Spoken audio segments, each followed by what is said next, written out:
Mom, Dad, I humbly suggest you save some money and shop Amazon for back to school. It's for my growth, meaning my body's growing at an alarming rate. And clothes you buy me this year will be very small very soon.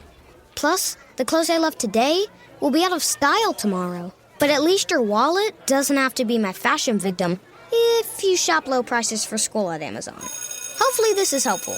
Amazon. Spend less, smile more.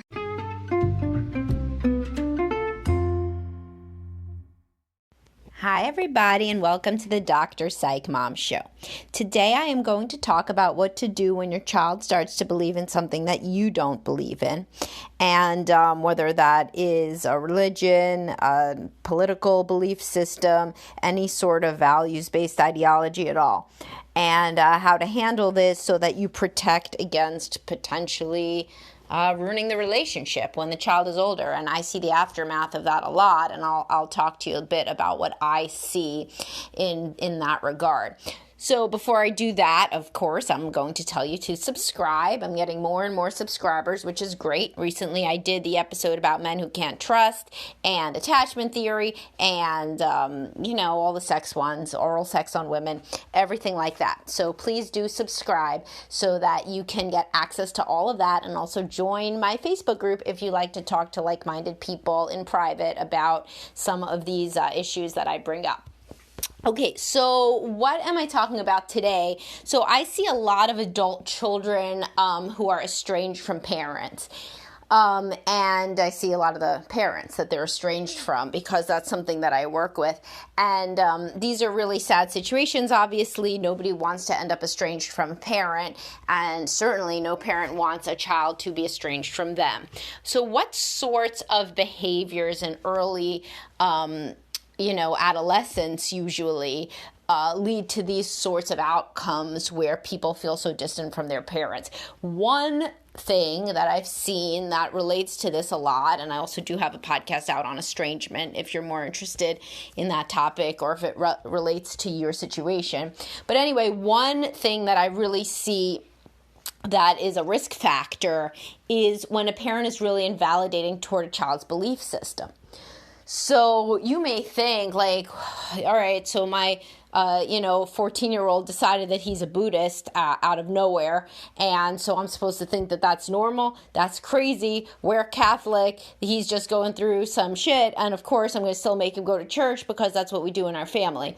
And that may seem normal to you, and that may seem like being a good parent to you, but to your kid, that may not have the same sort of feel. That may feel very disrespectful of their belief system. Now, why would a child that is in young adolescence or later adolescence, or of course people still do disrespect the opinions of adult children as well, and I can get to that too, but the less controversial thing is for a parent to just say, well, no, I'm the parent and you're still going to do what I'm going to do when a kid is a child. Like, many people agree that it would be wrong and rude for a parent to not respect like a 25-year-old's choice of religion, but many people still do think that if they're under your roof, then they should respect your belief system, and that would mean that they go and they do what you want them to do. Now, yeah, there's that, that if you're under my roof, you do what I want you to do. But you got to be careful with that the older they get, because when it's something that's very important to the child, and it's totally normal, by the way, so why would they decide to have a different religion than you? Because they're deciding who they are as a person, right? They're deciding that they have their own identity, and that's totally normal. That is a way that they individuate from you and practice being an independent, healthy young adult, even before they are a young adult, even while they're still an adolescent. So kids decide that they don't, for example, care about, the hobby that they always cared about, or the extracurricular, or they want to stop playing violin, even though they've been playing it for so long, and you spent like lots and lots of money on violin lessons. Or they decide that they want to be a Buddhist, like in my example, or they decide anything else. Now, you do not have to agree with their philosophy in order to respect it. right? So as long as your child is not hurting anybody, and as long as they are not hurting themselves, so like if your child says, my new philosophy is that I am going to become a drug addict, that's, that could kill you. So you don't want to do that. That's also illegal. So you would have the right to say that you don't want that in your house and that that's very unhealthy. But we're talking more about belief systems. And these are things that kids try out who don't actually want to hurt you. So some parents think that it's to spite me and my Catholic family that my son chose to be Buddhist. That's not really usually it. It's usually that something about the philosophy appeals to a sensitive child that does a lot of, looking at, social media and reading and whatever, and something about this appeals to them. And what's so interesting is that when the parent just comes down as a harsh no, they neglect the opportunity, and it really is an opportunity to be curious and to learn why the child even is drawn to this sort of thing. It's so interesting because let's say I'll keep going with the Buddhist example, which is hypothetical. But so the parent might even say, my kid's crazy. I'm going to send him to a therapist who wants to be a damn Buddhist, And it's like the therapist, though, would be like, oh, Jim, tell me why you want to be a Buddhist. And that's like the only adult that's interested, So it would be good for the parents to send Jim to a therapist to talk about, his Buddhism. That adult is going to be curious in the way that the parents should be curious. Instead, parents take it as a slap in the face, a rejection of everything that they are, and they don't see that the child is trying to really just be their own person, and they neglect this opportunity to be very curious about the emotional development of their child. Like if Jim said his favorite book was Catcher in the Rye, then the parent might be like, oh, why do you identify with Holden Caulfield or whatever? But if the kid says, I want to be a Buddhist, then that's so intimidating and so threatening. So it's just taken as such a rejection of the parent's values that many parents miss the opportunity completely to express that same curiosity and to deeply learn about their child and to bond with their child. And even to allow the child to convince them, that Buddhism is pretty cool. Not that they're going to become a Buddhism after 50 years being a Catholic, but you see my point, that they could say, oh, you have a point. All right. And the kid would feel so validated if you said, oh, you have a point. Now, if you fast forward 10 or 20 years, the parents that said, no, you're not going to be a Buddhist, you're going to be a goddamn Catholic, those parents are at risk from what I see in my office. These are the sorts of arguments that end up putting the parent-child relationship at risk later on, because the child usually doesn't go back. Even if they come back to Catholicism, which they well may, they don't forget about how shamed and humiliated they felt when they had their little exploration into Buddhism that the parent really, really condescended to and made them feel like shit about. And they don't forget that.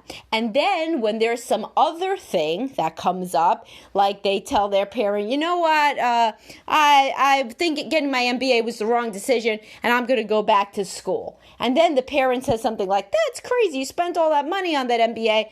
Well, then sometimes that's the straw that broke the camel's back, and the kid is done, They're done confiding in the parent. And they start to have a very strained, tense relationship with the parent because they do not believe that they get, ever really support from the parent whenever they make a decision. And this is going to be rooted in their mind, consciously or not, all the way back, usually consciously, to the Buddhism debacle.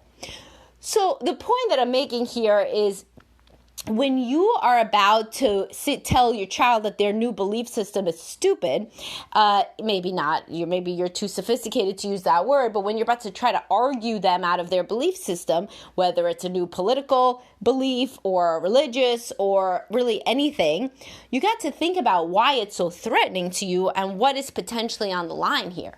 Frequently, what's on the line is your child thinking that you respect them at all. I mean, is it really that important if your child doesn't do the same thing that you do? Why is that so important to you? Why is it so threatening to you to have your child pick something different? Frequently, this is because of multiple reasons. A, we ourselves were not allowed to pick something different from our parents, so somehow we feel like, well, shit, that's just how it goes, kind of forgetting that we may have deep resentment toward our parents for not allowing us to be our own people, right? And then also, you can feel like this is a personal rejection of you at your core because the belief that they're going against is something very deeply held by you. So I see this frequently with work ethic, right? So if a father built his own empire with his blood, sweat, and tears, and he works, a 70-hour week on a short week, and then the son basically says, oh, screw it, like I'm just gonna kind of work at Target, play video games, have a 40-hour week, and I don't really want that much, and that's how I'm gonna live my life and be happy, no stress, I'm not living off of you, so what do you care? Well, I mean, like, what does the guy care, really? If that man, and I frequently have clients like this, were in therapy, we would be exploring why it is so deeply threatening to him that his son has rejected his lifestyle, and what it means to him and whether that's fair to his son. And importantly, whether the relationship with his son is more important overall than whether or not his son also gets a Harvard business degree or what have you. So if your child has started to make these little inroads, these like little tendrils of trying to be an independent person, then those are things you don't have to jump up and down with excitement, but it's good to express benign curiosity, certainly good to tamp down some of your immediate, dismissive, condescending, knee-jerk responses. Those are things that, especially to sensitive children, they will not forget.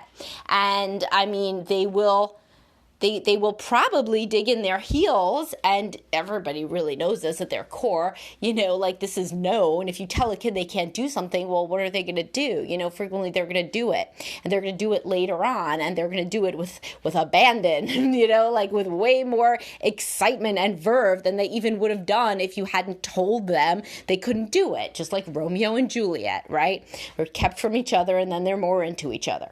So the point being, so let's say your child comes to you and says, I'm going to be, a vegetarian, and you're like a super big barbecuer. Instead of saying, that's so stupid, where the hell are you going to get your protein from? That's a stupid thing to say. Why don't you say, oh, why? And then your kid will probably say some stuff. Then he'll say some other stuff. And if you go back and forth with him, like you respect him, he's going to blossom in that conversation. And he's going to feel like, wow, Dad really, respects me. And I thought that he was going to come down like a heavy, and instead he didn't. Boy, like this was a nice interaction. Your teenage son's not going to articulate that in his brain in those words, but he will have a positive, warm sensation about the idea of interacting with you that, especially because probably he's no fool, he's lived with you forever, he probably didn't think it would go well. And if there is any part of your child's adopted belief system that has been adopted to spite you, your worst fear, you being cool about it is going to take all of the wind out of the sails of that sort of spiteful motivation.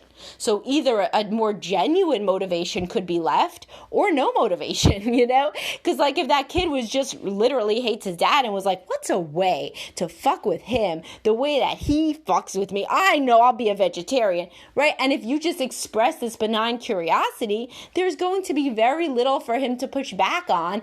And so he can't get you by being a vegetarian, I mean, there's no way. So we may still decide to be one, and you may decide that he has some interesting reasons. That would be an ideal situation.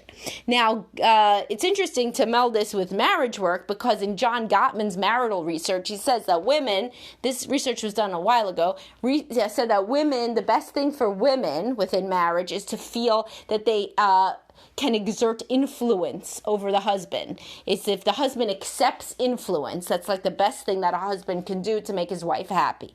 Then on the other end, the best thing a woman can do is a gentle approach when she wants to bring up issues. That's you can gut check to see how you and your spouse are doing on those. But either way, it's interesting because I've seen teenagers respond in that same way as the women do in Gottman's research. Probably because historically women have had less power in the relationship, possibly when this research was conducted. So it seems like a real big win and a real big exciting moment if you can get somebody who's usually in charge to accept influence. And I believe that teenagers likely feel the same. So if you're in charge of everything being the parent, but they can get you to change your mind on something, wow, boy, do they feel great about themselves. And that confidence may really buoy and bolster their self-image and their self-esteem in a way that you find pretty good, because it means that they could be more confident at school and one day at work and in interpersonal relationships because, wow, even dad, who's so, impressive and usually difficult to, change his mind, even he changed his mind a little bit, or at least said something like good point. I have my podcast about those are the most two important words that you could say is like good point. But that's really a good one to use with a teenager, because if you say good point to a teenager, they're going to feel like they're on top of the world, right? Because you're usually so not convinced because you're living your life. You've had your life experience. You're making your choices. They come in and say something and, usually it has minimal impact on what you actually do. But and I see this with my young adult clients, if they, for example, introduce their parent to like a new way of eating or a new way of thinking about something, or even if their older mother starts to do the damn Wordle because they introduced their mother to the Wordle, they feel great. And this is lifelong, really, that children feel so good about themselves if they can make a parent change their mind and adopt something, or even just validate their adoption of a belief system, or even something as silly as really silly in the larger context as a way of eating or a thing to do on the computer. I mean, really anything. I have people that come in and they're like 40 years old and they're like mad. They're like, my mother keeps complaining about her computer and I tell her to update Windows and she won't update Windows. I can't believe she doesn't update Windows. I told her I would update Windows for her. Why won't she update Windows? They're so mad. They're not mad over Windows. They're mad because their mother won't listen to them, which means their mother doesn't respect them on some level. And of course, we could talk all about why, from their mother's perspective, it might be threatening to update Windows. But I'll tell you, the relationship would go a lot better if the mother just updated the damn Windows, or let the kid do it because he's offering. So, there are two sides to this, obviously, as with anything. But if you're listening to this as a parent, what you can take away from this is a child finds it extremely validating and a source of closeness, connection, and mutual respect when there can be a curious, interested response rather than a response like, well, that's just wrong, and especially in the teen years, the parent-child relationship can grow fragile, and then on the other side, the parent and child can grow close again, but only if there have not been so many terrible empathic ruptures. And you could go back to my empathic rupture podcast. That's not just within intimate relationships. That can happen, and you could think back. Of course it happens with family. Of course, it happens so much with parents and children. And in fact, estrangement occurs when there have been so many empathic ruptures that the child can no longer get over it. And you do not need something about Buddhism or vegetarianism or whatever, or not playing the violin or what have you, to be the source of any potential risk factor for estrangement with your child later on. Does this mean you have to be doormat and agree with everything your child says? No, but if you're the one listening to this where this resonates with you, you're in no danger of that.